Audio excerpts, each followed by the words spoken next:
કેમ છે મિત્રો? આશા રાખું છું કે આપ સૌ મજામાં હશો. આપણે ગયા વિડીયોમાં વાત કરી હતી કે આઈટીઆર યુ દ્વારા જે રિટર્ન ફાઇલ થાય એમાં રિફંડ જો આપણું બાકી હોય તો તે પણ મળવાપાત્ર છે કે નહીં, તો એ તમને ક્લિયર થઈ ગયું છે. હવે આપણે વાત કરીએ છીએ આઈટીઆર યુ કોણ ભરી શકે. તો સૌથી પહેલાં જેને પોતાનું રિટર્ન ભરવાનું બાકી રહી ગયું હોય અને ટેક્સ લાયબિલિટી થતી હોય એની, તો તેવા વ્યક્તિઓ આઈટીઆર યુ ભરી શકે છે.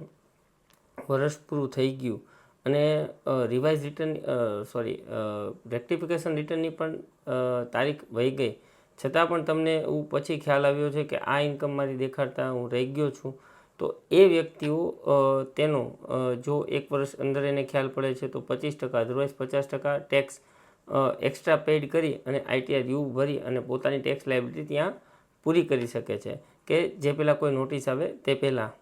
અને જો તમારે તમારી રિટર્ન તમારે કોઈ પણ અધર પર્પઝ માટે દેવું છે અને તમારે તે રિટર્ન ફાઇલ કરવાની રિક્વાયરમેન્ટ છે, તો તમે તે પેનલ્ટી ભરી અને આઈટીઆર યુ ફાઇલ કરી શકો, જેથી તમારી ઇન્કમ ટેક્સમાં તમારી ઇન્કમ તે બુક થઈ જાય.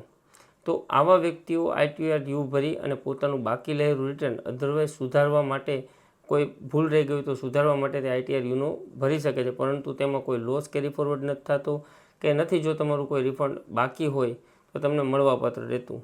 તો ખાસ ધ્યાન રાખવું. જો આપને કોઈ આઈટીઆર યુ પ્રત્યે બીજા કોઈ પ્રશ્ન હોય તો અમારો કોન્ટેક્ટ કરી શકો છો. અને અમારા આવા નવા વિડીયો જોવા માટે અમારું યુટ્યુબ ચેનલ અને ઇન્સ્ટાગ્રામમાં ફોલો કરો.